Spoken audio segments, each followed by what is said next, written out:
ملی ہے خوبیاں انسان کو مدینے سے، چرائی پھول نے خوشبو وہاں پسینے سے۔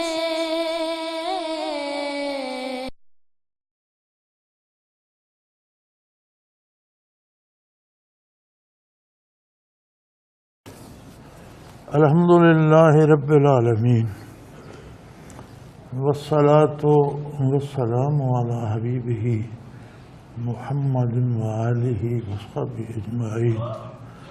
اعوذ باللہ من الشیطان الرجیم، بسم اللہ الرحمن الرحیم۔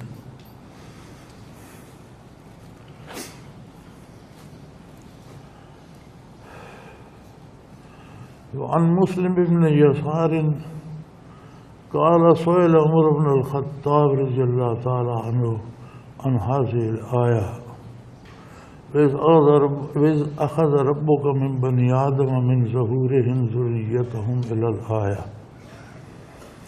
قال عمر سمعت رسول الله صلى الله عليه وسلم يسأل عنها فقال إن الله خلق آدم ثم مسح ظهره بيمينه فاستخرج منه ذرية فقال خلقت هؤلاء للجنة وبعمل أهل الجنة يعملون، ثم مسح ظهوره بيده فاستخرج منه ذرية فقال خلقت هؤلاء للنار وبعمل أهل النار يعملون، فقال رجل فيما العمل يا رسول الله؟ فقال رسول الله صلى الله عليه وسلم إن الله إذا خلق العبد للجنة استعمله بعمل أهل الجنة حتى يموت على عمل من أعمال أهل الجنة فيدخله به الجنة، وإذا خلق العبد للنار استعمله بعمل أهل النار حتى يموت على عمل من أعمال أهل النار فيدخله به النار، او کما قال رسول اللہ صلی اللہ علیہ وسلم۔ رواہ مالک والترمذی وابو داود۔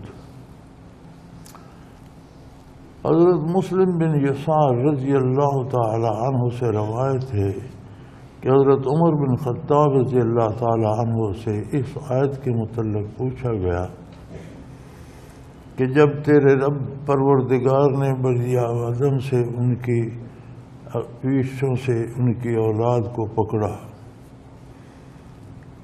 اذ اخذ ربک من بنی آدم من ظہورہم ذریتہم الی الآیہ۔ یہ قرآن کی آیہ کریمہ ہے کہ اللہ نے جب آدم علیہ السلام کی پشت سے ان کی ساری اولاد کو نکالا۔ حضرت عمر رضی اللہ عنہ نے فرمایا میں نے رسول اللہ صلی اللہ علیہ وسلم سے سنا، آپ صلی اللہ علیہ وسلم اس کے متعلق آپ سے پوچھا جا رہا تھا تو فرمایا بے شک اللہ تعالی نے آدم علیہ السلام کو پیدا کیا، پھر اپنا دایاں ہاتھ ان کی پیٹھ پر پھیرا، اس میں سے اولاد نکالی اور فرمایا یہ لوگ میں نے جنت کے لیے پیدا کیے اور جنتیوں کے کام کریں گے، پھر ان کی پیٹھ پر ہاتھ پھیرا، اس سے اولاد نکالی، فرمایا یہ لوگ میں نے دوزخ کے لیے پیدا کیے اور دوزخیوں کے کام کریں گے۔ ایک آدمی نے عرض کیا پس کس واسطے عمل کرنا ہے، پھر عمل کی کیا ضرورت ہے، پیدا ہی جنت یا دوزخ کے لیے ہو گئے تو وہیں پہنچ جائیں گے۔ اللہ کے رسول صلی اللہ علیہ وسلم نے فرمایا بے شک اللہ تعالیٰ جب کسی بندے کو جنت کے لیے پیدا کرتا ہے تو اس سے جنتیوں کے کام کرواتا ہے، یہاں تک کہ وہ جنتیوں کے عملوں میں سے ایک عمل پر مرے گا اور اسی کے ساتھ جنت میں داخل ہو جائے گا۔ جب کسی بندہ کو دوزخ کے لیے پیدا کرتا ہے تو اس سے دوزخیوں کے کام کرواتا ہے، یہاں تک کہ وہ دوزخیوں کے عملوں میں سے عمل پر مرتا ہے اور اس کے سبب اس کو دوزخ میں داخل کرے گا۔ یہ مالک، ترمذی اور ابو داود نے روایت کی ہے۔ اس میں کئی باتیں ہیں۔ پہلی عجیب بات تو یہ ہے کہ لوگوں کو اس بات پہ یقین نہیں آتا یا وسوسہ رہتا ہے کہ قیامت کو ساری مخلوق ایک جگہ جمع ہوگی، یہ کیسے ہوگا، کتنے کب سے گزر چکے، کتنے کب آئیں گے، کوئی جل گیا، کوئی کہاں مرا، کوئی کہیں کھپ گیا، کسی کا نشان ہی نہیں ملا، تو یہ کیسے ہوگا؟ فرمایا یہ آج کی بات نہیں ہے، تخلیق آدم علیہ السلام کے بعد اللہ کریم نے ازل میں آدم علیہ السلام کی پشت سے تمام اولاد کو نکالا۔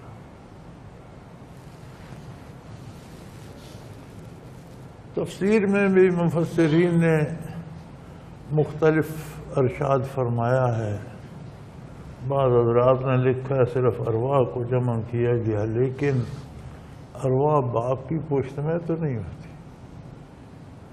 روح تو عالم امر میں ہوتی ہے، پشت میں تو مادہ ہوتا ہے وجود کا، وہ شکم مادر میں آتا ہے تو اس میں تو کوئی روح نہیں ہوتی، وہ نطفہ ہی رہتا ہے، پھر خون کی پھٹکی بنتی ہے، پھر گوشت کا لوتھڑا بنتا ہے، پھر وجود انسانی بنتا ہے، وہ مکمل ہو جاتا ہے 120 دن میں، تو پھر اس میں روح پھونکی جاتی ہے۔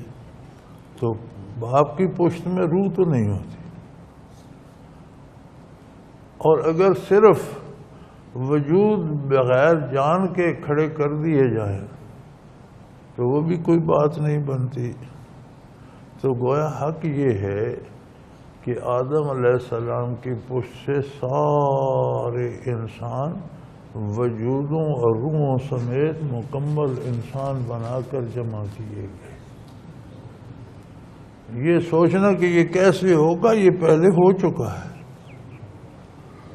صرف ایک آدم علیہ السلام کا وجود عالی تھا، دوسرا کوئی وجود ابھی من سے شہود پہ نہیں آیا تھا، ماں باپ بھی نہیں بنی تھی، ان کا بھی ثبوت نہیں ملتا، ان کی اولاد کا سوال ہی پیدا نہیں ہوتا، آگے انسانیت کا۔ تو اللہ ایسا قادر ہے کہ قیامت تک آنے والی انسانیت کو ان کی پشت سے نکال کر کھڑا کر اور اعلان کر دیے کہ یہ جنت میں جائیں گے، یہ بدبخت دوزخ میں جائیں گے۔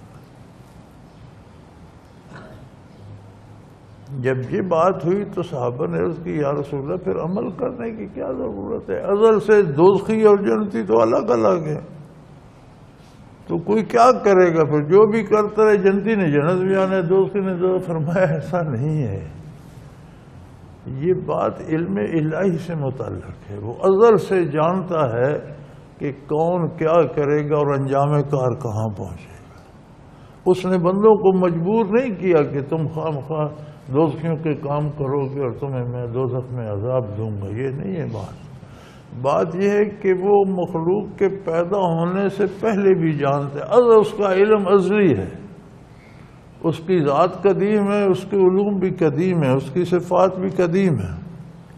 وہ جانتا ہے کہ مخلوق کو میں اختیار دوں گا، نیکی کا راستہ سمجھاؤں گا، کتابیں نازل کروں گا، نبی بھیجوں گا، لیکن یہ جو بدبخت ہیں یہ بات نہیں مانیں گے، یہ پھر جہنم میں جائیں گے۔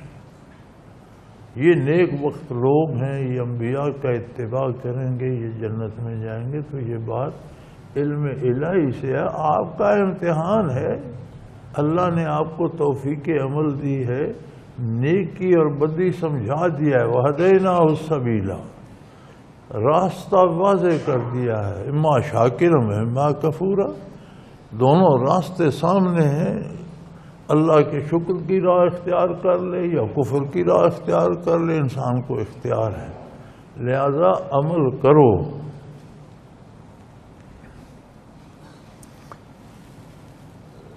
جو جنت کے لیے پیدا ہوئے فطرتاً ان کا مزاج ان چیزوں کو پسند کرے گا جو اہل جنت کے لیے چاہیے۔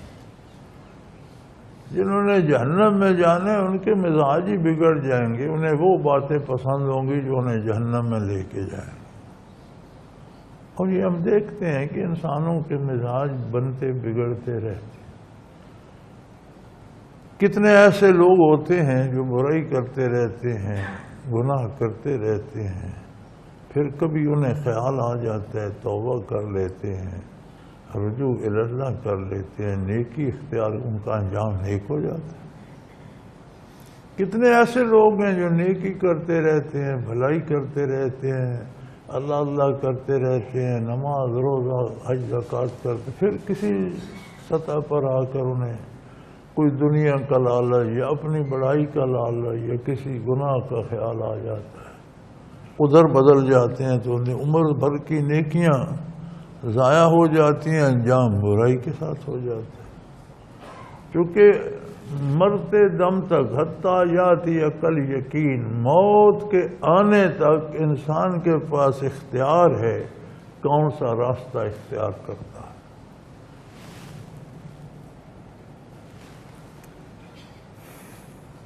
ایک دفعہ مجھے یاد نہیں مسئلہ کیا تھا، کوئی شرعی مسئلہ تھا، اس پر حضرت بہت تلاش و جستجو کرتے رہے کہ اس کا حل کیا ہے۔ اب مجھے یاد نہیں مسئلہ کیا تھا، کبھی یاد تھا بھول گیا، مدت ہو گئی، 40-45 سال پرانی بات ہے، تو وہ سارا وہ مسئلہ یاد نہیں، بات یاد ہے۔ تو وہ الجھ رہا تھا، ایک کتاب سے دوسری، دوسری سے تیسری، ان کی شرحیں دیکھیں تو بات صاف نہیں ہو رہی تھی۔ تو حضرت رحمۃ اللہ نے فرمایا، قاضی صاحب آئیں نہ بیٹھیں، مصنف سے خود بحث کر کے دیکھتے ہیں کہ اصل انہوں نے بات، ان کا مقصد کیا ہے، انہوں نے لکھا کیا ہے۔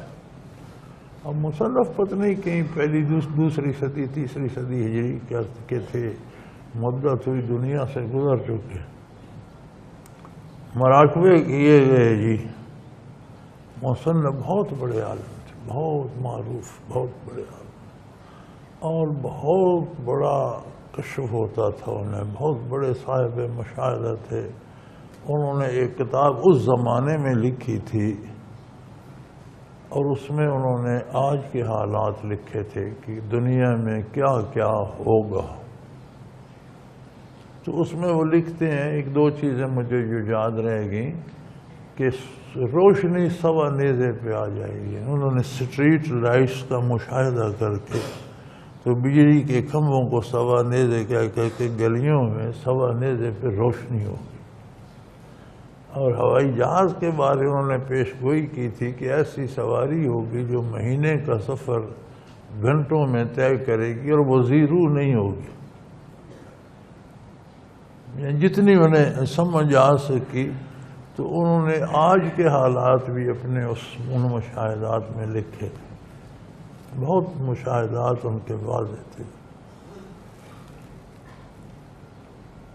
جب مراقبہ کیا گیا تو پتہ چلا جی ان سے تو بات نہیں ہو سکتی، وہ تو سخت عذاب میں، لا حول ولا قوت الا باللہ۔ حضرت نے فرمایا اتنا بڑا عالم، اتنا بڑا صوفی صاحب مشاہدہ، ہو کیا گیا اسے؟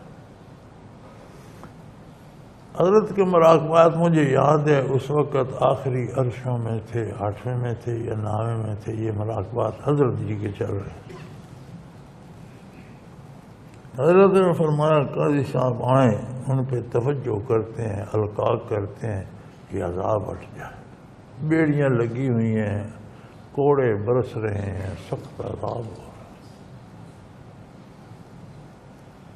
بڑے زور سے القاء کیے گئے، یہ وہ کچھ بھی اثر نہیں ہوا، وہی حالت وہی ہے، کوئی فرق نہیں پڑتا۔ حضرت نے فرمایا، قاضی صاحب یہ کام ہم سے تو تکڑا ہے، اسے بارگاہ رسالت میں لے چلے۔ چنانچہ مراقبے میں صورتحال بارگاہ نبوی میں پیش کی گئی۔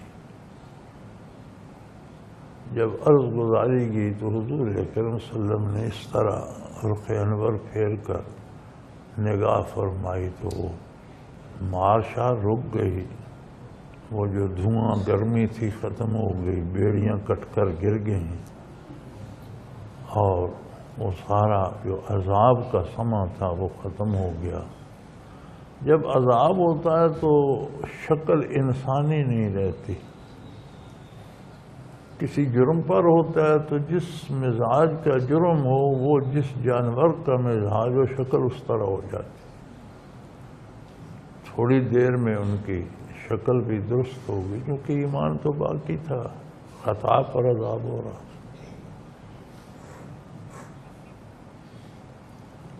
کچھ درست ہوئے تو حضرت نے وہ مسئلہ پوچھا تو کہنے لگے یار ابھی تو میری ہڈیاں دکھ رہی ہیں، ذرا مجھے دم لینے دو، میں عرض کرتا ہوں۔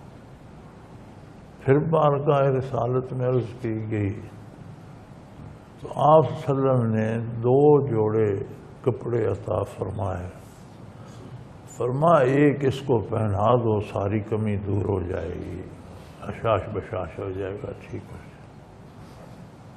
دوسرا حضور نے فرمایا حضرت جی کو یہ آپ کے لیے ہے، لیکن یہ ہم اپنے پاس رکھتے ہیں، جب آپ آئیں گے تو آپ کو دے دیں گے۔ مجھے یہ اچھی طرح یاد۔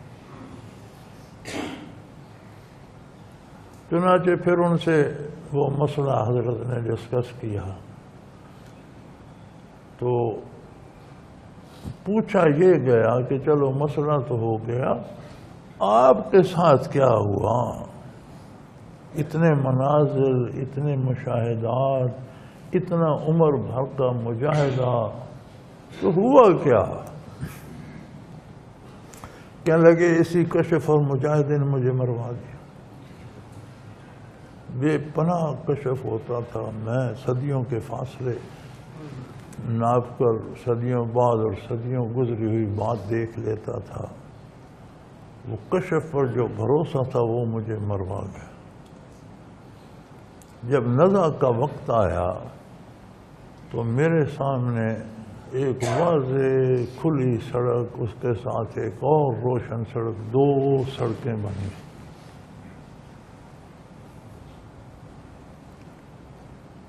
اتنے میں نے دیکھا تو ایک تیسرا راستہ بھی بڑا پھولوں سے سجا ہوا اور بڑا خوشنما بن گیا۔ مجھے آواز آئی کہ ادھر آ جاؤ بھائی، یہ راستہ بڑا مزیدار۔ کہتے ہیں مجھے سمجھ نہیں آئی، میں نے کہا چلو دیکھو اس پہ چلتے ہیں۔ میں نے یہ فیصلہ کیا، ارادہ کیا، قدم اٹھاتا ہوں، پھر رک گیا۔ میں رک تو گیا لیکن اس ارادے سے میری منازل سلب ہو گئی، نیکیاں سلب ہو گئی، اب میں عذاب میں گرفتار ہو گیا۔ چونکہ پہلے 2 راستے قرآن اور حدیث تھے، یہ شیطان نے پیدا کر دیا۔ تو اللہ نے فرمایا تجھے اپنے کشف پہ اتنا اعتبار ہے، جو میں نے راستے پیدا کیے ان کے مقابلے میں تو راستہ چنتا ہے؟ میں گرفتار عذاب ہو گیا، چلا نہیں۔ فرماتے تھے اگر میں قدم رکھ دیتا تو ایمان بھی سلب ہو جاتا، کبھی نجات نہ ہوتی، لیکن میں نے ارادہ کیا تھا، اس پر عمل نہیں کیا تھا۔ تو نزدیکیاں بیش ببد حیرانی، جن کے مناظر یا مقامات زیادہ ہوتے ہیں ان کے لیے احتیاطیں اور آداب بھی بہت کڑے اور زیادہ ہوتے ہیں۔ حضور اکرم صلی اللہ علیہ وسلم نے فرمایا کہ اللہ جانتے ہیں کہ کون جنت میں جائے گا، وہ جانتے ہیں کہ کون جہنم میں جائے گا۔ اور انہوں نے آدم علیہ السلام کی پشت سے قیامت تک آنے والے افراد کو جسموں اور روحوں سمیت نکال کر کھڑا کر دیا الگ الگ کہ یہ لوگ کام جنتیوں کے کریں گے، یہ فرمایا تم عمل کرو، جو جنت جانا چاہے گا اللہ اس کا مزاج جنتیوں کا بنا دے گا، وہ جنت کے جانے والے کام اسے آسان لگیں گے، دوستیوں والے مشکل لگیں۔ جو نافرمانی کا فیصلہ کر لے گا، جہنم جانا چاہے گا، اسے دوستیوں والے کام آسان لگیں گے، جنتیوں والے مشکل۔ اس کے لیے اسے نماز کے لیے اٹھنا بہت محال لگے گا، ساری رات ڈاکے مارنا اسے آسان لگے گا، ساری رات بھاگ دوڑ کرنا، قتل و غارت کرنا، دہشت گردی کرنا، بدکاری کرنا، لوگوں کا مال چرانا، یہ اسے آسان لگے، اور اٹھ کر وضو کر کے سجدہ دینا اسے بڑا مشکل لگے گا، یہ تو نہیں ہو سکتا۔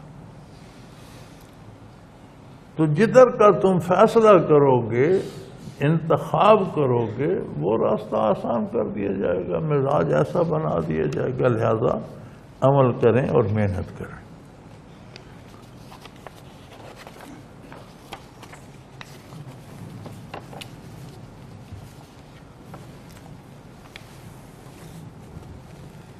وعن عبد الله بن عمر رضي الله تعالى عنه قال خرج رسول الله صلى الله عليه وسلم في يديه كتابان فقال أتدرون ما هذان الكتابان؟ قلنا يا رسول الله إلا أن تخبرنا، فقال للذي في يده اليمنى هذا كتاب من رب العالمين فيه أسماء أهل الجنة وأسماء آبائهم وقبائلهم ثم وجد على آخرهم فلا يزاد فيهم ولا ينقص منهم أبدا، ثم قال للذي في شماله هذا كتاب من رب العالمين فيه أسماء أهل النار وأسماء آبائهم وقبائلهم ثم أجد على آخرهم فلا يزاد فيهم ولا ينقص منهم أبدا، فقال أصحابه فيما الأمر يا رسول الله إن كان أمر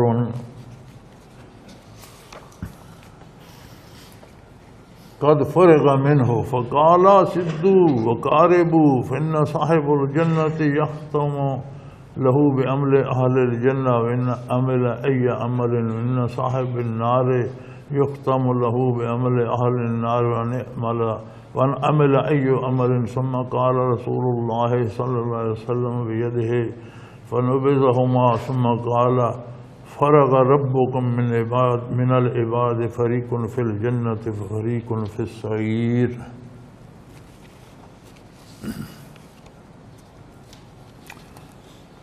حضرت عبداللہ ابن عمر رضی اللہ تعالی عنہما سے روایت ہے، وہ فرماتے ہیں رسول اللہ صلی اللہ علیہ وسلم باہر تشریف لائے اور آپ کے دونوں ہاتھوں میں دو کتابیں تھیں۔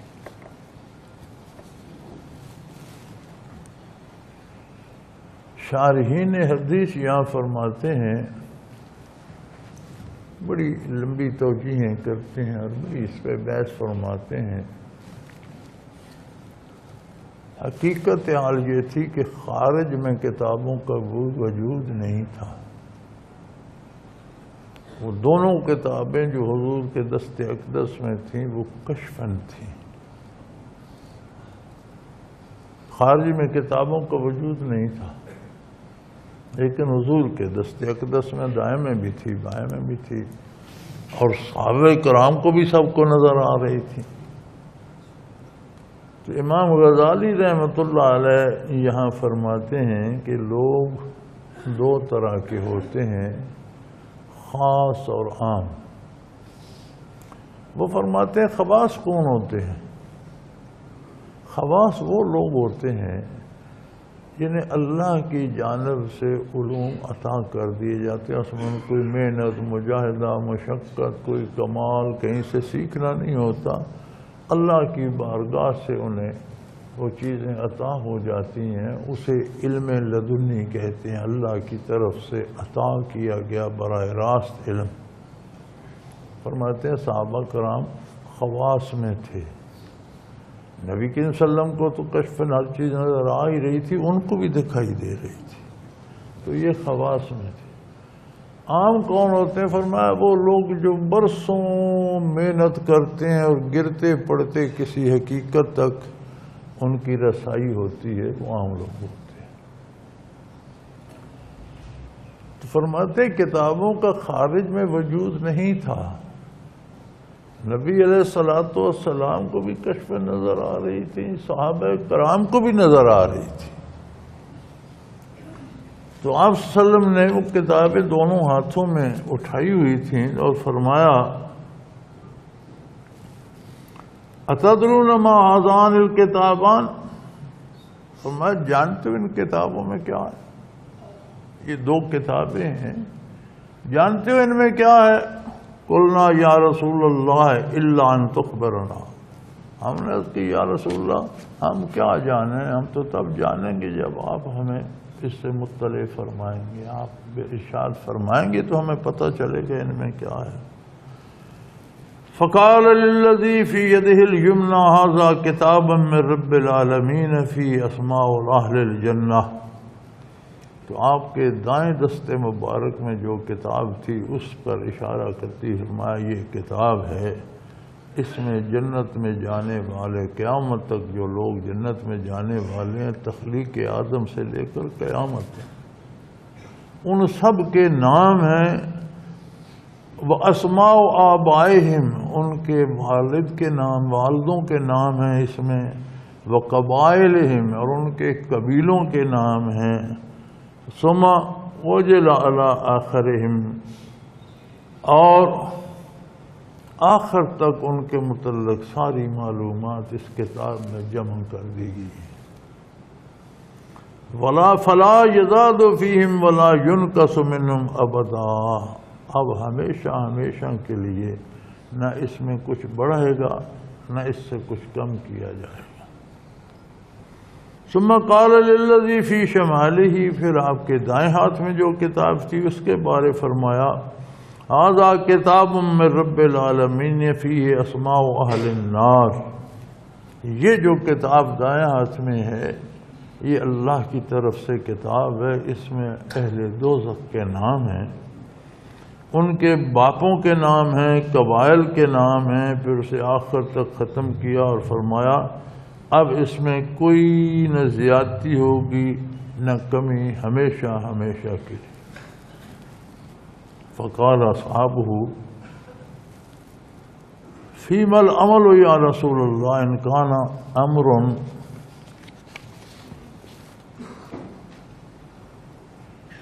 قد فرغ منہ، تو صحابہ کرام نے عرض کی یا رسول اللہ کام تو ہو گیا، فارغ ہو گئی تقدیر الہی سے، اللہ کریم نے فیصلے کر دیے، جنتی بھی طے ہو گئے، دوستی بھی طے ہو گئے، تو پھر عمل کی کیا ضرورت ہے؟ اب عمل کا کیا بچا؟ عمل سے کیا ہوگا؟ فقال سدوا وقاربوا، اللہ کے رسول صلی اللہ علیہ وسلم نے فرمایا مضبوطی سے پکڑو، دین کو جانے نہ دو، آخری دم تک احکام الہی کو چمٹ جاؤ، مضبوطی سے پکڑو، وقاربوا، اور قرب الہی تلاش کرو، قریب ہونے کی کوشش کرو، اللہ کا قرب، دین قرب الہی کا نام ہے، دین اطاعت الہی کا نام ہے، جب اللہ کی اطاعت خلوص قلب سے کرو گے تو قرب الہی نصیب، اور زیادہ سے زیادہ اس میں کوشش کرو، چمٹ جاؤ ایک ایک رکن، ایک ایک حکم سے۔ وَإِنْ عَمِلَ أَيَّ عَمَلٍ أَصْحَابَ النَّارِ يَخْتِمُ لَهُ بِعَمَلِ أَهْلِ النَّارِ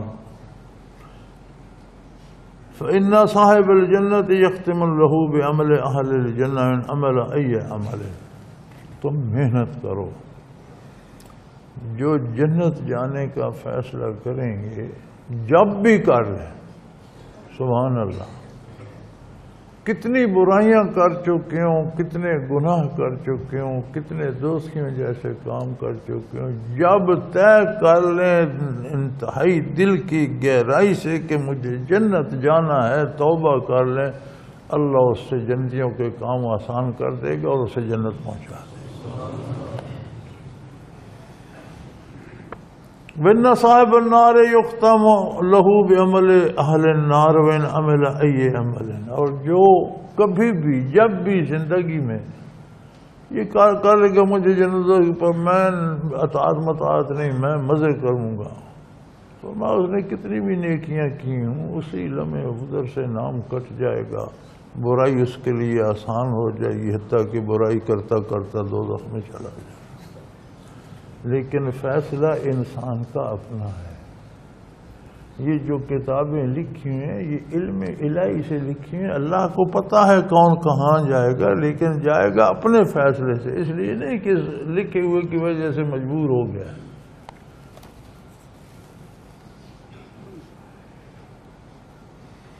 ثم قال رسول اللہ صلی اللہ علیہ وسلم بیدہ فنبذہما، پھر رسول اللہ علیہ وسلم نے دونوں ہاتھ مبارک جتے وہ ان کو پیچھے پھینک دیا۔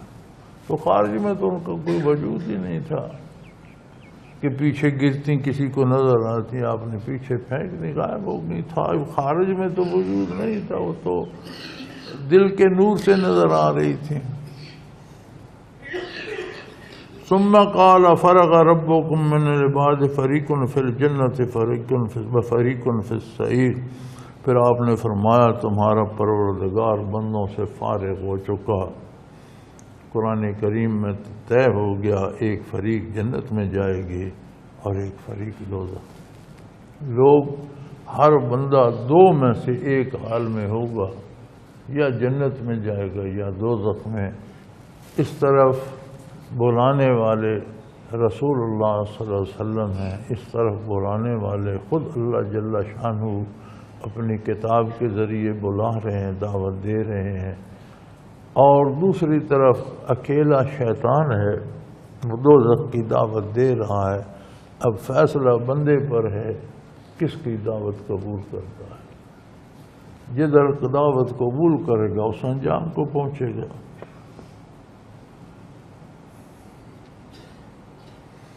وَعَنْ أَبِي خَزَامَةَ عَنْ أَبِيهِ قَالَ قُلْتُ يَا رَسُولَ اللَّهِ أَرَأَيْتَ رُقِيًّا نَسْتَرْقِيهَا وَدَوَاءً نَتَدَاوَى بِهِ وَتُقَاةٌ نَتَّقِيهَا هَلْ تُرَدُّ مِنْ قَدْرِ اللَّهِ شَيْئًا قَالَ هِيَ مِنْ قَدْرِ اللَّهِ۔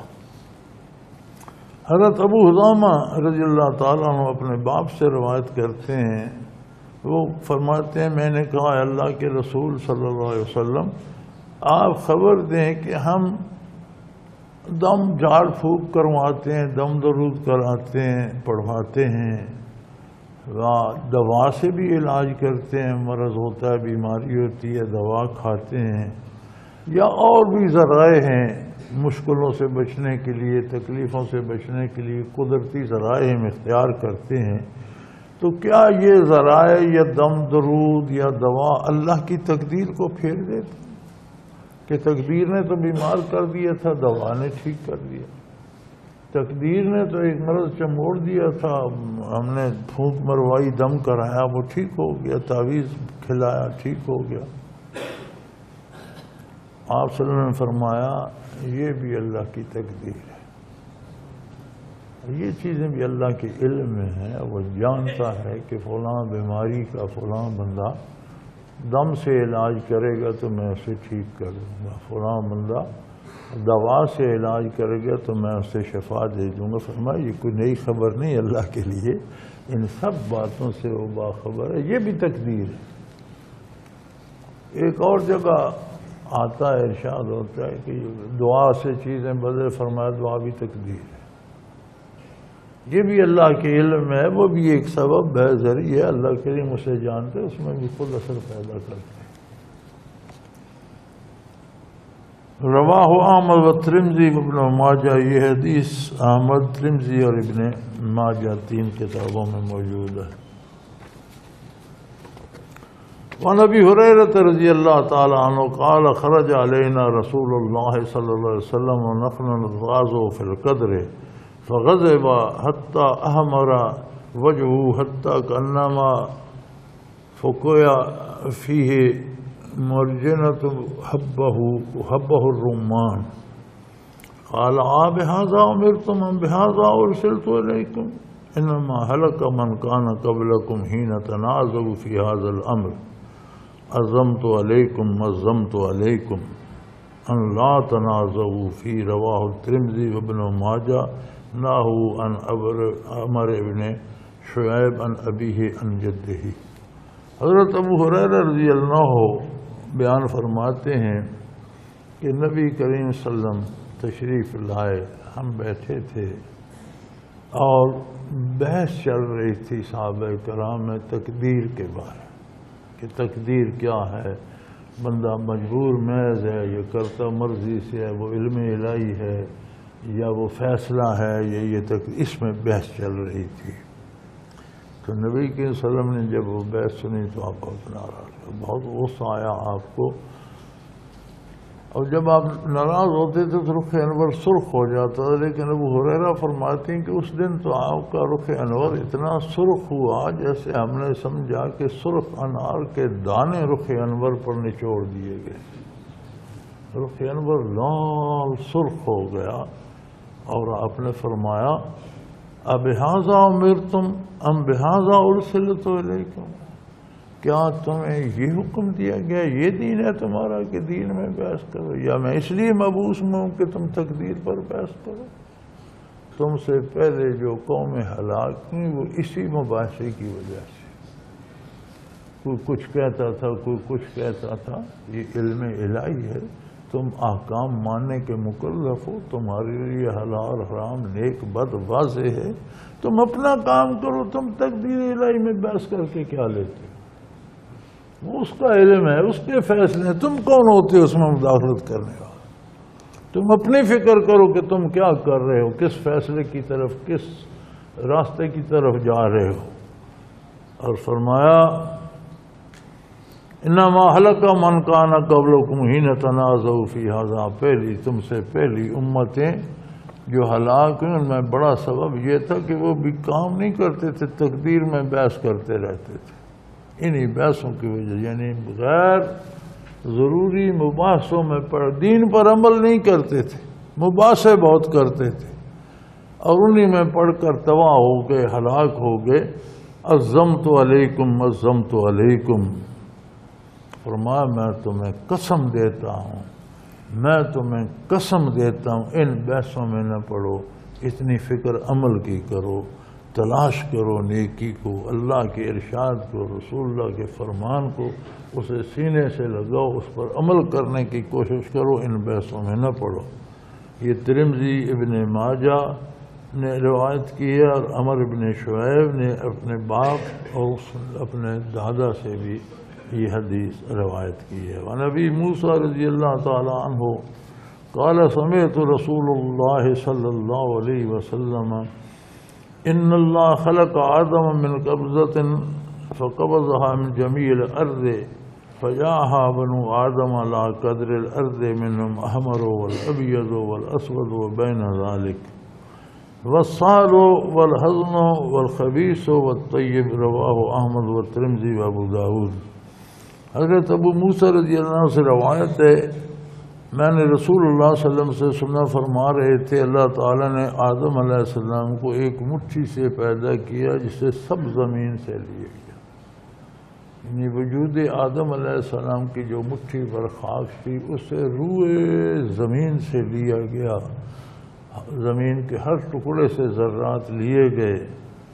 تو فرمایا آدم علیہ السلام کے بیٹے زمین کے موافق پیدا ہوتے ہیں، کوئی سرخ ہے، کوئی سفید ہے، کوئی سیاہ ہے، کوئی نرم خو ہے، کوئی سخت مزاج ہے، کوئی پاک ہے اور کوئی ناپاک ہے، کہ لوگوں کے مزاج اپنے اس خمیر کے مطابق ہیں۔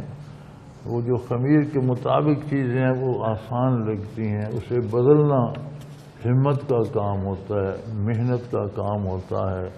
اگر اسی پر بندہ رہے تو عمریں ضائع کر بیٹھتا ہے،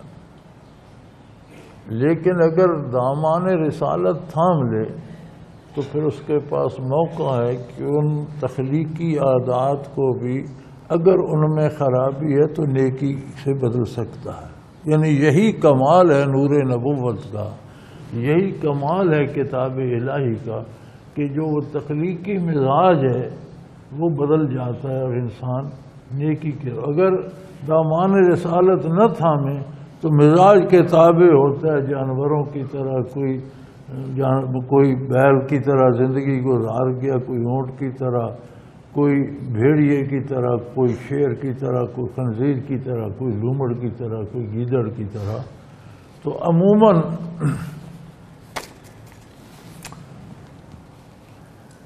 مشاہدات جن لوگوں کو ہوتے ہیں تو ایک مراقبہ کرایا جاتا ہے، اسے کہتے ہیں رؤیت اشکال، لوگوں کی حقیقی صورتوں کا دیکھنا، شکلوں کا دیکھنا، رؤیت اشکال۔ اگر وہ مراقبہ کیا جائے تو شہروں کے شہر ان میں انسان ڈھونڈنا مشکل ہو جاتا. کوئی بڑے خلوص سے اللہ اللہ کرنے والا کوئی شخص ملے، نہایت ہی عاشق ہو اللہ کے احکام کا، عاشق ہو، اتباع رسالت میں فنا ہو، اس کی شکل انسانی ملے، ورنہ جانوروں سے بستیاں بھری پڑی. اور پھر صوفیاء فرماتے ہیں کہ جو لوگ حلال جانوروں کی صورت میں نظر آتے ہیں، بیل، گائے، بھیڑ، بکری، حلال جانور جو ہیں ان کی صورت میں نظر آتے ہیں تو یہ صاحب نجات ہیں.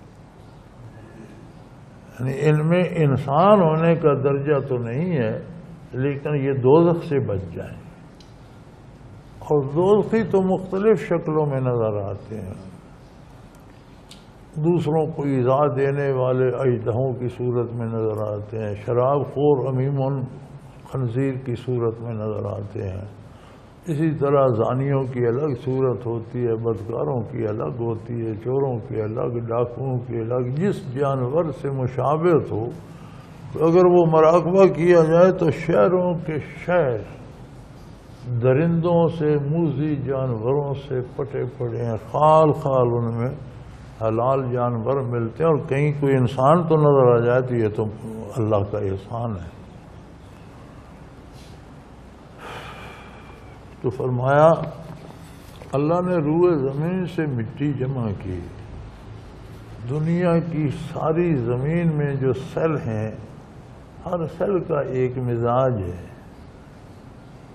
انہی سیل سے اژدہا بنتا ہے، انہی سیلوں سے درندہ بنتا ہے، انہی سے بھیڑیا بنتا ہے، انہی سے حلال جانور بنتے ہیں، انہی سے سونا بنتا ہے، انہی سے ہیرا بنتا ہے، انہی سے لوہا بنتا ہے، انہی سے چاندی بنتی ہے، انہی سے سکہ بنتا ہے. وہی سیل ہیں نا، ان کی مختلف صورتیں ہیں.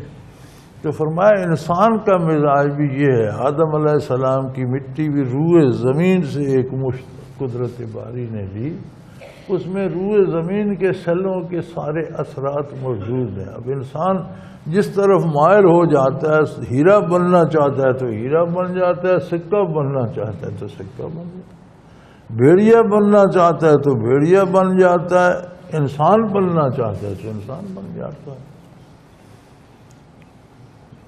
کہ اس کے مطابق ڈھلتے رہتے ہیں، کوئی گورا، کوئی سفید، کوئی سیاہ، کوئی سرخ. اسی طرح کوئی خوش باش، کوئی رنجیدہ طبیعت، کوئی پاکیزہ طبیعت، کوئی خبیث. تو اللہ کریم نے یہی نزول کتاب اور بعثت رسالت کا یہی مقصد ہے کہ اگر وہ ان سارے مزاج تو اس میں سارے موجود ہیں، اگر وہ دامان رسالت تھام لے تو پھر انسان بن سکتا ہے. نہ تھامے تو کسی نہ کسی درندے کی صورت میں چلا جائے گا. اپنا انتخاب تو اس کا وہی ہوگا نا کہ میں ہر ایک کو چیر پھاڑ کر کھا جاؤں، میں دوسروں کا مال ہڑپ کر جاؤں، میں دوسروں کو ایذا دوں، تو کسی نہ کسی درندے، کسی نہ کسی موذی جانور کی شکل میں ڈھل جائے گا. وعن عبداللہ بن عمر رضی اللہ تعالی عنہ قال سمعت رسول اللہ صلی اللہ علیہ وسلم یقول ان اللہ خلقہ فی ظلمۃ فألقى عليهم من نوره فمن أصابه من ذلك النور اهتدى ومن أخطأه ضل فذلك أقول جف القلم على علم اللہ. حضرت عبداللہ بن عمر رضی اللہ عنہ سے روایت ہے، وہ فرماتے ہیں میں نے رسول اللہ صلی اللہ علیہ وسلم سے سنا، آپ فرماتے تھے اللہ نے اپنی خلقت کو اندھیرے میں پیدا کیا. یعنی جب تخلیق ہوتی ہے تو کوئی روشنی، کوئی ہوا، کوئی اہتمام، کچھ نہیں، عدم سے وجود میں آ جاتا، کچھ نہیں ہوتا تو ایک چیز وجود میں آ جاتی ہے. پھر اسے اپنے نور سے آشنا کیا. اب یہ اس پر ہے، تخلیق پر ہے کہ اگر اس نے اس نور کو ہاتھ ڈال لیا، اس طرف متوجہ ہو گیا، اس کو سینے سے لگا لیا تو اس نے راہ پائی، ہدایت پا گیا. اور جس نے اس طرف توجہ نہ کی وہ نور اسے نہ پہنچا، وہ اپنے حال میں مست رہا، گمراہ ہو گیا۔ اس لیے آپ صلی اللہ علیہ وسلم نے فرمایا کہ میں کہتا ہوں اللہ کے علم پر قلم خشک ہو گیا، یہ فیصلہ ہو گیا، پتہ چل گیا ازل سے کہ کون نور کی طرف بڑھے گا، کون ادھر پشت کر کے بھاگے گا۔ یعنی علم الہی میں آ گیا۔ اب کرنا تو لوگوں نے اپنی مرضی سے، زبردستی نہیں، لیکن لوگوں کو یہ جان لینا چاہیے، یہ بھی تعلیمات نبوت میں سے ہے کہ کوشش کرو نور الہی کی طرف بڑھیں۔ اللہ کا نور کیا ہے ہمارے پاس؟ ہمارے پاس اللہ کا نور ہے، اللہ کی کتاب۔ ہمارے پاس اللہ کا نور ہے، محمد الرسول اللہ صلی اللہ علیہ وسلم کا اتباع، دامان رسالت۔ دامان رسالت کو تھام لو، قرآن کو مضبوطی سے پکڑ لو، تمہیں اللہ کا نور نصیب ہوگا، تم انسان بن جاؤ گے۔ چھوڑ دو گے پیسہ جمع کر لوں، بڑا آدمی بن جاؤں، لوگوں میں بڑی شہرت ہو جائے، ڈاکو مشہور ہو جاؤں، قاتل مشہور ہو جاؤں، چوری کر لوں، عیش کروں، اس میں ظلمت میں ڈھل جاؤ گے، شیطان کے ساتھ چلے جاؤ گے۔ وعن انس رضی اللہ تعالی عنہ قال کان رسول اللہ صلی اللہ علیہ وسلم یکثر ان یقول یا مقلب القلوب ثبت قلبی علی دینک فقلت یا نبی اللہ آمنا بک بما جئت به فهل نخاف علینا قال نعم ان القلوب بین اصبعین من اصابع اللہ یقلبها کیف یشاء۔ حضرت انس رضی اللہ عنہ روایت کرتے ہیں کہ رسول اللہ صلی اللہ علیہ وسلم اکثر یہ دعا پڑھا کرتے تھے، یا مقلب القلوب ثبت قلبی علی دینک، اے دلوں کو پھیرنے والے ملے میرے دل کو اپنے دین پر قائم رکھ۔ فقلت یا نبی اللہ آمنا بک بما جئت به، یا رسول اللہ ہم آپ کی رسالت و نبوت پر بھی ایمان لائے، اور جو آپ اللہ کی طرف سے لائے قرآن اور اس کی تشریح حدیث شریف پر، اس پر بھی صدق دل سے ایمان لائے۔ پھر یہ ہر وقت جو آپ دعا مانگتے ہیں کہ اللہ میرا دل نیکی کی طرف، آپ تو سراپا نور ہیں، سراپا نیکی ہیں، نیکی کی رہنما ہیں، آپ کا دامن ہی نیکی ہے، آپ کی ذات ہی نیکی کی دلیل ہے۔ تو انہوں نے کہا میں یہ سمجھتا ہوں کہ آپ یہ ہم سے ڈرتے ہیں کہ کہیں ہم نہ بھٹک جائیں، اس لیے آپ یہ دعا اکثر مانگتے ہیں۔ وَقَانَ نَخَافُ عَلَيْنَا، آپ کو ہم سے خطرہ ہے کہ کہیں ہم سے کوتاہی یا سستی نہ ہو، اس لیے آپ دعا فرماتے ہیں کہ اللہ ہمارے دلوں کو نیکی پہ قائم رکھ۔ قَالَ نَعَمَ، آپ نے فرمایا تو نے ٹھیک سمجھا، میں یہ تمہارے لیے امت کے لیے دعا کرتا رہتا۔ اب یہ تو امت پہ ہے نا کہ رسول اللہ صلی اللہ علیہ وسلم ہر لمحہ امت کے لیے دعا فرماتے رہتے تھے۔ اب امت اس احسان کس طرح ادا کرتی ہے، اس کو کتنا اہمیت دیتی ہے، اس کو کتنا سمجھتی ہے، یہ جواب تو امت کے ذمہ ہے۔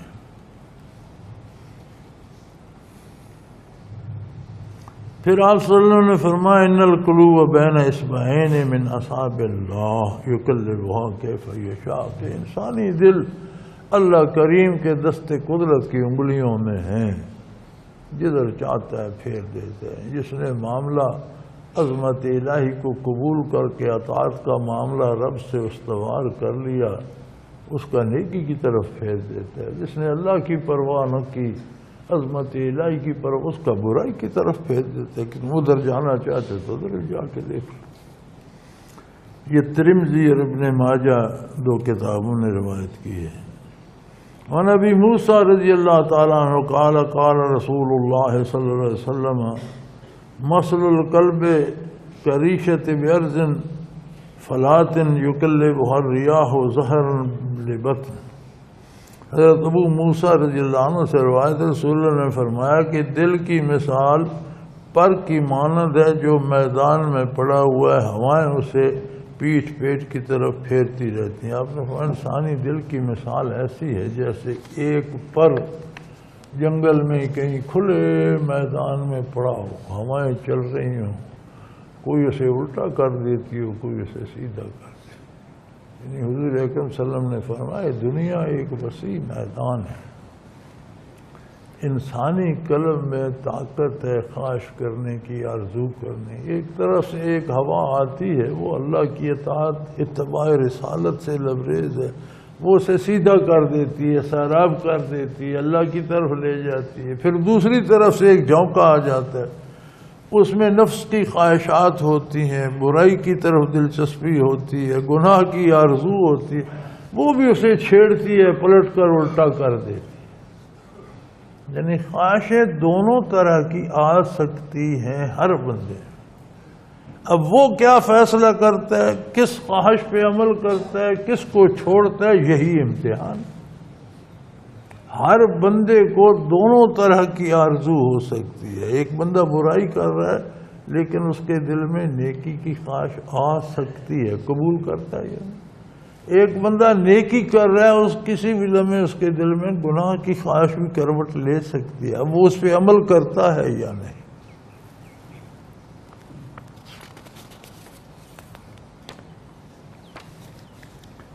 وعن علی رضی اللہ تعالی عنہ قال قال رسول اللہ صلی اللہ علیہ وسلم لا یؤمن عبد حتی یؤمن باربع یشہد ان لا الہ الا اللہ وانی رسول اللہ ترسنی بالحق ویؤمن بالموت والبعث بعد الموت ویؤمن بالقدر۔ حضرت علی کرم اللہ وجہ الکریم فرماتے ہیں رسول صلی اللہ علیہ وسلم نے فرمایا کوئی بندہ اس وقت تک مومن نہیں ہو سکتا جب تک 4 باتوں پہ یقین نہ کر لے۔ اس بات کی گواہی دے کہ اللہ کے سوا کوئی معبود نہیں اور تحقیق میں اللہ کا رسول، لا الہ الا اللہ محمد الرسول اللہ کو سچے دل سے قبول کرے ایک بات، موت کے ساتھ ایمان لائے، موت کو فنا نہ سمجھے۔ جیسا اللہ کریم نے خبر دی ہے کہ موت ایک تبدیلی ہے، جس طرح آدمی زمین میں منتشر ہے پھر اللہ اسے باپ کی پشت میں منتقل کرتا ہے، ایک تبدیلی ہے۔ پھر باپ کی پشت شکم مادر میں جاتا ہے، ایک اور تبدیلی، ایک جان سے دوسرے جان چلا گیا۔ شکم مادر سے دنیا میں آتے ایک بہت بڑی تبدیلی ہے کہ ایک جہان سے دوسرے جہان میں، اسی طرح دنیا سے برزخ میں چلا جاتا ہے تو ایک تبدیلی ہے حالت کی، ایک حالت سے دوسری حالت کو چلا گیا۔ موت فنا کا نام نہیں ہے کہ مر گیا تو قصہ ختم ہو گیا، یہ کافروں کا عقیدہ ہے۔ مومن کا عقیدہ یہ ہے کہ مر کر برزخ میں پہنچ گیا، اللہ کی بارگاہ میں پہنچ گیا، برزخ انتظار گاہ ہے، قیامت تک وہاں انتظار کرے گا، وہاں جیسا بندہ ہے ویسا اہتمام ہوگا، کوئی معزز ہے تو اچھا اہتمام ہوگا، کوئی منکر ہے تو جیسا چوروں کا اہتمام حوالات ہوگی۔ تو گویا برزخ کے عذاب و ثواب ایک انتظار گاہ میں جس پائے کا بندہ ہے اس پائے کی رہائش ہے۔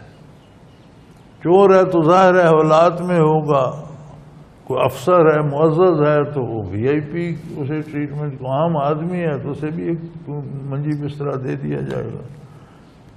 اور پھر موت کے بعد اٹھنے پر بھی ایمان رکھے، یہ بھی یقین ہو کہ پھر میدان حشر میں جانا ہے، وہاں فیصلہ ہونا ہے، اللہ دوزخ سے بچائے اور جنت نصیب کرے، اس کا پکا یقین ہو۔ بندہ کیوں گناہ میں مبتلا ہو جاتا ہے؟ جب یہ آخرت کا یقین کمزور ہوتا ہے، پھر نافرمانی پہ دلیر ہو جاتا ہے۔ وَيُؤْمِنُ بِالْقَدْرِ، اور اس بات پہ یقین رکھتا ہو کہ میرا اللہ ازل سے ہر چیز جانتا ہے، یہی تقدیر ہے، اس کے علم سے کچھ پوشیدہ نہیں۔ ان 4 باتوں پہ جو یقین رکھتا ہو وہ مسلمان ہے۔ وعن ابن عباس رضی اللہ تعالی عنہ قال قال رسول اللہ صلی اللہ علیہ وسلم صنفان من امتی لیس لہما فی الاسلام نصیب، کہ میری امت میں آپ صلی اللہ علیہ وسلم نے فرمایا، حضرت ابن عباس رضی اللہ عنہ کی روایت ہے کہ میری امت میں 2 طبقے ایسے ہیں جن کا اسلام سے رائی برابر بھی تعلق نہیں، خود کو مسلمان کہتے ہیں، امت تو حضور کی ساری دنیا ہے، آپ سب کی طرف مبعوث ہوئے۔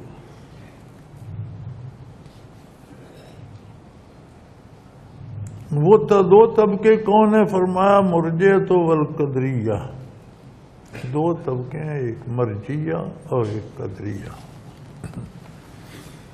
مرجیہ لمبی بحث ہے اور قدریہ کی بڑی لمبی بحثیں ہیں، لیکن مختصراً مرجیہ جو ہے یہ رجاء سے ہے، رجاء امید کو کہتے ہیں۔ ان کا خیال یہ ہوتا ہے کہ جو جی چاہے کرو تو اللہ نے تو بخشنا ہی ہے، ہم امت میں ہیں اور امت بخشی جائے گی، نیکی کرو برائی کرو اس میں ہمت کرنے کی ضرورت نہیں ہے، بخشش کی امید رکھو، جو جی چاہے کیے جاؤ، یہ مرجیہ ہے۔ قدریہ وہ کہتے ہیں ہمارا کرنے میں ہمارا کوئی اختیار نہیں، ہر کوئی تقدیر کے تابع ہے، جو اللہ نے کروانا ہے وہ ہوگا، جو کرتے رہو، جو ہو رہا ہے یہ اللہ ہی کروا رہا ہے، نیکی کر رہے ہو اللہ کروا رہا ہے، گناہ کر رہے ہو اللہ کروا رہا ہے، بے فکر کیے جاؤ۔ آپ صلی اللہ علیہ وسلم نے فرمایا یہ خیرات جن 2 طبقوں کے ہیں ان کا اسلام سے کوئی تعلق نہیں۔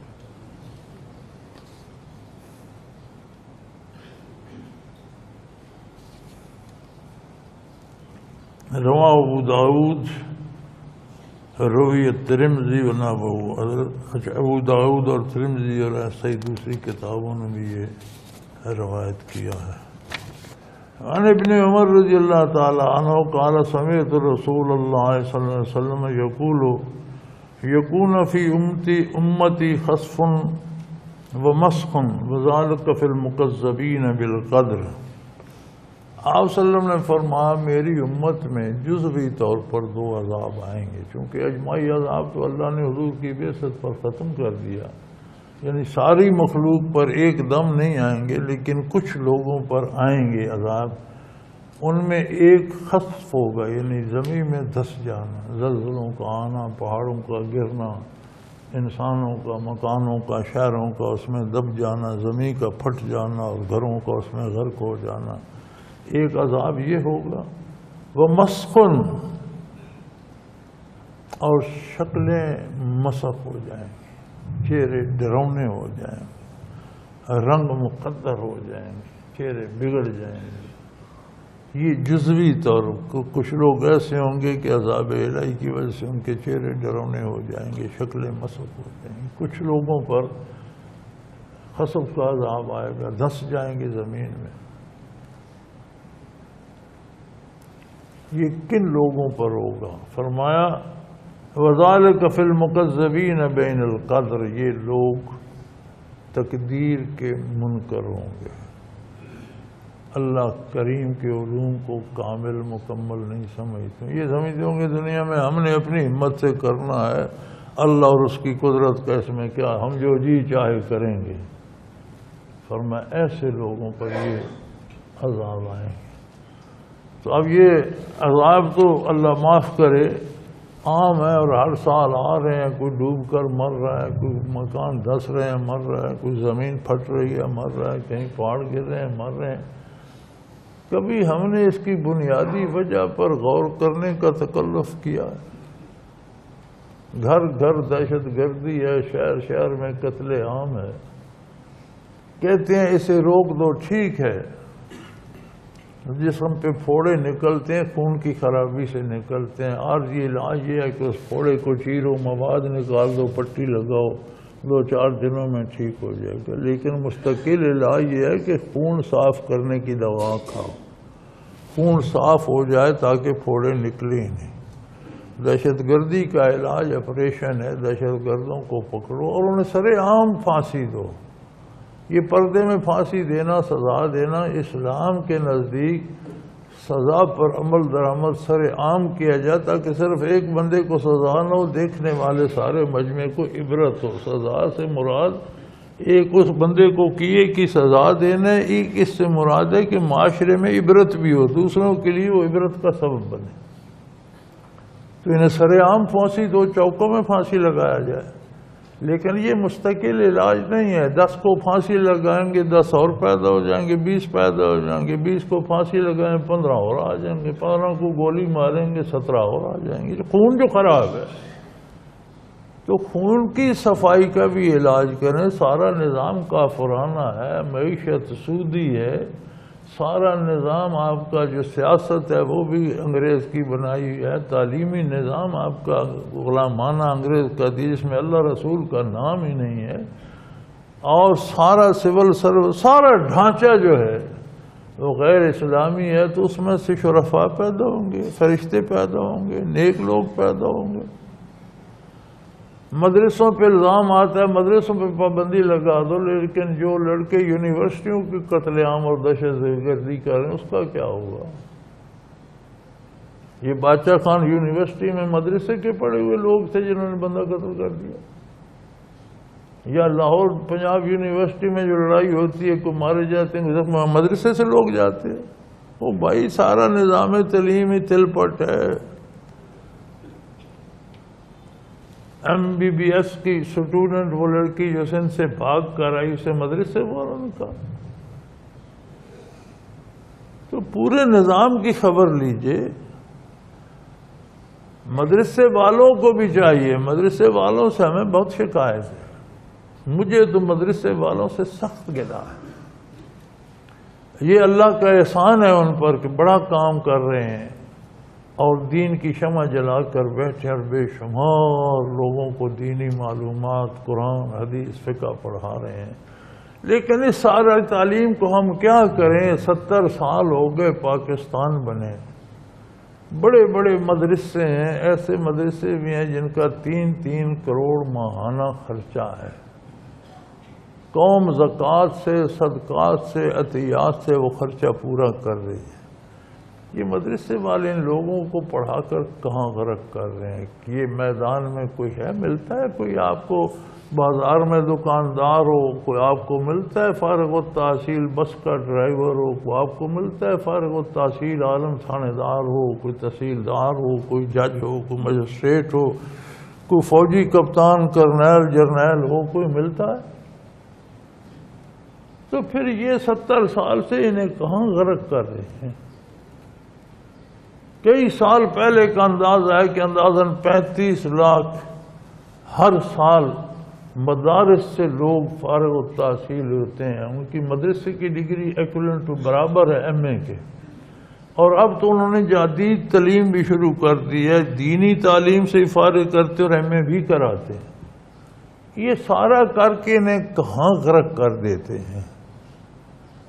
یہ لوگ جرنیل ہوتے، یہ لوگ جج ہوتے، یہ لوگ سپریم کورٹ میں بیٹھے ہوتے، یہ لوگ ہائی کورٹ میں بیٹھے ہوتے، یہ لوگ اسمبلی کے ممبر ہوتے، یہ لوگ گورنر اور وزیر اور منسٹر ہوتے، تو ہم کوئی نیکی کی امید کرتے، کوئی تبدیلی آتی۔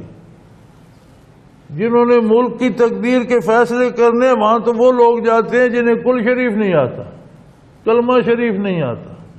تو پھر ہم ان مدارس کی اس آؤٹ پٹ کو کیا کریں؟ یہ جاتی کہاں ہے اور 70 سال سے کہاں جا رہی ہے؟ اس سوال کا کوئی جواب میرے پاس نہیں ہے کہ اربوں روپیہ خرچ ہوتا ہے، لاکھوں لوگ ہر سال نکلتے ہیں، کم از کم یہ 15-20 سال پہلے کا اندازہ ہے کہ 35 لاکھ سالانہ، پھر نئے مدرسے کتنے بن گئے؟ اب شاید 40-45 لاکھ سالانہ نکلتے ہوں۔ تو 70 سال سے اگر 40 کا اندازہ بھی لگا لیا ہے تو 40 لاکھ سالانہ کو 70 سے ضرب دو تو یہ تو اربوں میں چلی جائے گی، کروڑوں میں چلی۔ یہ کروڑوں اربوں لوگ جاتے کہاں ہیں؟ کوئی نظر آتا ہے کہیں میدان میں؟ تو پھر انا للہ انا الیہ راجعون، تبدیلی کہاں سے آئے گی؟ وہ تبدیلی تو جو میدان، جو ڈرائیونگ سیٹ پہ بیٹھا ہے گاڑی کو وہ موڑے گا، یہ جو پیچھے لٹک رہا ہے۔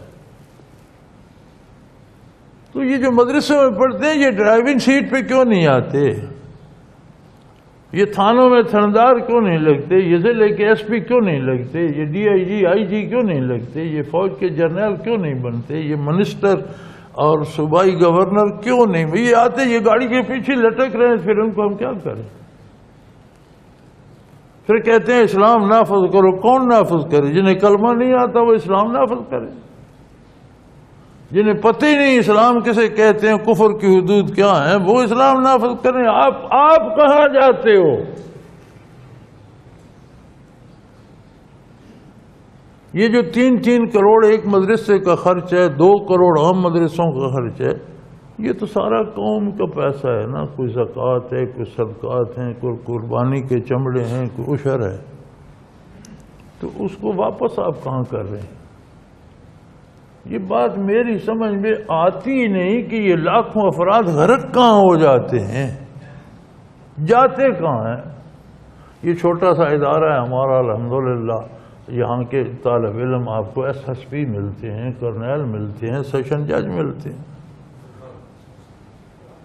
87 سے شروع ہوا، کوئی اتنی لمبی عمر بھی نہیں اس کی. ہمارا ایک عزیز ایڈیشنل سیشن جج تھا اپنے شہر کی جامع مسجد میں، تراویحیں اس نے پڑھائی. مزہ آیا نا کہ سیشن جج جامع مسجد میں تراویح پڑھا رہا ہے. یہ مدارس سے نکل کر کہاں جاتے ہیں؟ کوئی سیشن جج، کوئی ڈپٹی کمشنر، کوئی تحصیلدار، اور کوئی دکاندار ہی صحیح. ہمیں تو بازار میں بھی کوئی نہیں نظر آتا کہ یہ تو پتہ ہو. لوگ کہیں کہ یہ تو مولوی صاحب ہے، بھائی یہاں جھگڑا کرنے کی ضرورت نہیں، جو اس کی جائز قیمت ہے وہ بورڈ پہ لگی ہوئے، پیسے دو اور چیز بھی ٹھیک ہوگی، قیمت بھی پوری ہے، یہاں بحث کی ضرورت نہیں. کوئی ہے یہاں سے چیز خرید لو، یہ نقلی نہیں ہوگی، انہوں نے اصلی رکھی، 2 نمبر نہیں بھیجتے، یہ عالم دین ہے، پڑھے لکھے ہیں. کوئی ہے؟ کوئی بس ڈرائیور ہی کو نہیں کہ وہ نلکا لگاؤ تو بریک مار دے کہ ظہر کا وقت ہو گیا، پانی بھی ہے، میں نماز پڑھ رہا ہوں. شاید کتنی سواریاں بھی اتر کر پڑھ. کوئی ہے؟ تو پھر کیا فائدہ اس کے باوجود حکومت پیچھے لگی ہے کہ مدرسوں سے کوئی نکل کر آگے آ ہی نہ جائے. یعنی انہیں فکر ہے، وہ کیوں مدارس پہ پابندیاں بڑھاتے رہتے ہیں؟ اس ڈر سے کہ یہ نکل کر کہیں آگے آ نہ جائے، ہماری موجیں ختم ہو جائیں گی. اور کیا ہے، مدارس میں کوئی بم بنانا سکھائے جا رہے ہیں. خطرہ انہیں یہ ہے کہ ہماری سیٹیں نہ، انہیں ہوش ہی کوئی نہیں. وہ پھر ڈر رہے ہیں، انہیں کوئی ہوش نہیں. جیسے سارا عالم کفر لرز رہا ہے کہ کہیں مسلمان بیدار نہ ہو جائے. مسلمانوں کو فکر نہیں، مزے سے ڈٹ کے سو رہے ہیں. دنیا ساری میں سکیمیں بن رہی ہیں کہ کہیں مسلمان پھر اسلام کو لے کر اقتدار میں نہ آ جائے. مسلمانوں کو یاد ہی کوئی نہیں. وہی حال ہمارے ملک کا ہے، ان دینی اداروں کو یاد ہی کوئی نہیں، اور وہ لوگ لرز رہے ہیں کہ کہیں کوئی مولوی ملک کا سربراہ نہ بن جائے، وزیر اعظم نہ بن جائے، صدر نہ بن جائے، گورنر نہ بن جائے. دینی مدرسوں پر یہ پابندی لگا دو، وہ بھئی دہشت گردی تو یونیورسٹی کے پڑھے ہوئے بھی کر رہے ہیں، بچے تو بچیاں بھی کر رہی ہیں، وہاں پابندی کیوں نہیں لگاتے؟ اور ان صاحب مدارس کے پاس کوئی جواب نہیں. پتہ نہیں یہ بندے پڑھا کر کہاں گاڑ رہے ہیں، یہ میری سمجھ میں نہیں آتا کہ اتنی مخلوق جا کہاں رہی ہے. وعنہ قال قال رسول اللہ صلی اللہ علیہ وسلم القدریۃ مجوس هذه الامہ ان مرضوا فلا تعودوهم وان ماتوا فلا تشهدوهم. حضور صلی اللہ علیہ وسلم نے فرمایا، حضرت ابن عمر رضی اللہ عنہ فرماتے ہیں کہ حضور کا ارشاد ہے کہ یہ جو قدریہ ہیں یہ اس امت کے مجوسی ہیں، خود کو شامل امت میں کرتے ہیں، عقیدے ان کے آتش پرستوں کے ہیں. تو اگر یہ بیمار ہو جائیں تو ان کی بیمار پرسی نہ کرو، مر جائیں تو ان کے جنازے پر مت جاؤ ان کے جنازے کے. انہوں نے عظمت الہی کا انکار کر کے اپنے جرائم اللہ کے ذمہ لگا دیے کہ ہم جو کرتے ہیں وہ ہم سے اللہ کرا رہا، ہم مجبور محض ہیں. جرم خود کرتے ہیں. اب ایک حد تک ہم اس میں اللہ ہمیں محفوظ رکھے. ہم جب بھی کوئی برائی کرتے ہیں تو کہتے ہیں یہ تو تقدیر تھی، کوئی اچھا کام کرتے ہیں تو یہ میرا کمال ہے، میں نے کیا. یہ بھی ایک حد تک اس طرف ہم چلے جاتے ہیں کہ غلطیاں تو قدرت کی تقدیر میں لکھی ہوئی ہیں اور جو اچھائی ہوتی ہے وہ ہم کرتے ہیں. تو ان چیزوں سے بچنا چاہیے.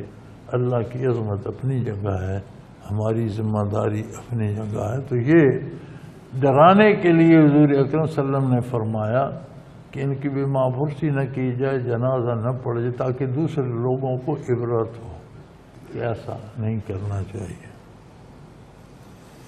وعن عمر رضی اللہ تعالیٰ عنہ قال رسول اللہ صلی اللہ علیہ وسلم لا تجالسوا اہل القدر ولا تفاتحوہم۔ حضرت عمر رضی اللہ عنہ سے روایت ہے، حضور نے فرمایا قدریہ کے ساتھ نہ بیٹھو اور نہ ان کی طرف فیصلے لے جاؤ، حکومت لے جاؤ۔ حضور اکثر نے فرمایا کہ یہ جو لوگ عمل تو خود کرتے ہیں اور کہتے ہیں ایسا ہی لکھا ہوا۔ وہ پچھلے دنوں ایک بندے نے، وہ اس کے بھائی نے ایک بے گناہ اپنی بھابھی کو گولی مار دی بلا وجہ۔ وجہ کیا تھی کہ یہ نمازیں بہت پڑھتی ہے اور پانی ضائع کرتی ہے، پانی ملتا ہی نہیں۔ تو وہ ٹینکی سے پانی لے رہی تھی، اس نے اسے گولی مار دی کہ سارا دن پانی ضائع کرتی رہتی ہے، وضو کرتی۔ تو اس کا بھائی کہہ رہا تھا کہ بس یہ اللہ کی طرف سے ایسا لکھا ہوا تھا، یعنی اس کا گناہ نہیں ہے۔ تو فرمایا ایسے لوگوں کے پاس بیٹھنا بھی ترقت، اور کبھی بھی انہیں آگے نہ آنے دو کہ یہ فیصلے کر سکیں۔ کوئی چھوٹی سے یونٹ کا بھی انہیں سربراہ یا حکمران انہیں قوت فیصلہ نہ دو، کہ ان کا فیصلہ تو پہلے دن سے ہی خراب ہے کہ نیکی اپنے ذمہ لیتے ہیں، برائی اللہ کے ذمہ لگا دیتے ہیں۔ وآخر دعوانا ان الحمد للہ رب العالمین۔ الحمد للہ رب العالمین والصلاة والسلام علی حبیبہ محمد وآلہ وصحبہ اجمعین۔ اللہم ربنا لا تقتلنا بغضبک ولا تہلکنا بعذابک واعف عنا قبل ذلک۔ اللہم ربنا لا تسلط علینا من لا یرحمنا، انت ولینا فی سفرنا وحضرنا فی مالنا واہلنا، انت ولینا فی الدنیا والآخرہ، توفنا مسلمین والحقنا بالصالحین، وصلی اللہ تعالی علی حبیبہ محمد۔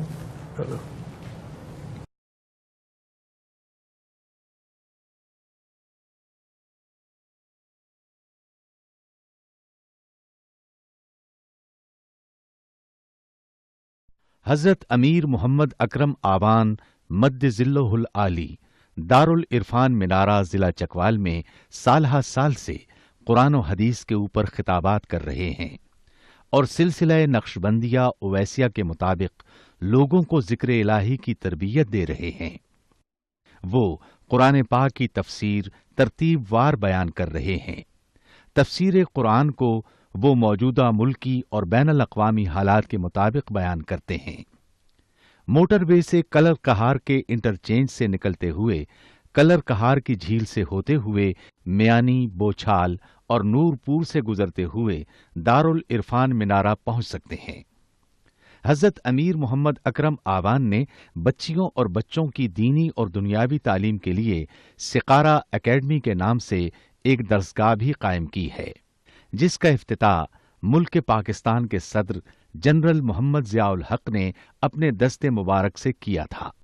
وہ تمام احباب جو اسلام کی طلب رکھتے ہیں ان سے گزارش ہے کہ دارالعرفان منارہ ضلع چکوال میں امیر محمد اکرم آوان صاحب کے خطابات سے مستفید ہوں۔ وہ ہر جمعے کو نماز سے پہلے بیان فرماتے ہیں۔ ہر ماہ کی پہلی اتوار کو ماہانہ اجتماع ہوتا ہے جس میں آپ خصوصی خطاب فرماتے ہیں اور پاکستان کے چاروں صوبوں سے احباب اس اجتماع میں شرکت کرتے ہیں۔ اس کے علاوہ یہاں سال میں 2 مرکزی اجتماعات بھی ہوتے ہیں، ایک رمضان المبارک میں اعتکاف کا اجتماع اور دوسرا جولائی اور اگست میں 40 دن کا اجتماع ہوتا ہے جس میں روحانی تربیت کی جاتی ہے۔ اپنا خون سیماب دے کر اتنا ہم کر جائیں گے، نام آقا کا چمن میں پھر رقم کر جائیں گے۔